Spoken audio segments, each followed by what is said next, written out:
যিহেতু আজি ইমান ঠাণ্ডা পৰিছে সেইটো কাৰণে এইটো দেখিছে লোকেল কুকুৰা এটা মাৰি ল'লোঁ আজি ঘৰত খাম বুলি। মানে বহুত ঠাণ্ডা পৰিছে সেইটো কাৰণে ভাবিলোঁ আজি এসাঁজ খাই দিওঁ আৰু। এইটো মানে বৰ ডাঙৰ কুকুৰা নহয়, হেভি কুকুৰা মৰা নাই, এই ঘৰৰ সৰু সৰু কুকুৰা অলপ আছিলে, আধা কিলো 3 সাঁজৰ, এইটো 3 মান চাইজৰ হ'ব মানে।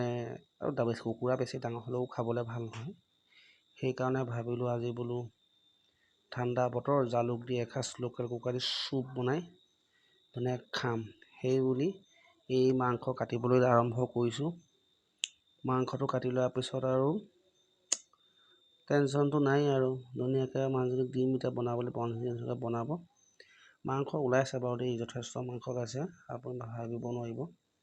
মই প্ৰথমতে ভাবিছিলোঁ মাংস নোলাব, এতিয়া দেখিছোঁ মাংসটো বহুত ওলাইছে। আৰু মানে ঘৰৰ কুকুৰাটো খাই খাই তাগৰা হৈ আছিলে, মানে বহুত তাগৰা হৈ আছিলে কুকুৰাকেইটা, একদম বিন্দাছ খাই মজা লাগিব। লগতে শাহু বুঢ়ী আহিছে, মাছ অকণ লৈ আহিলোঁ, মাগুৰ মাছ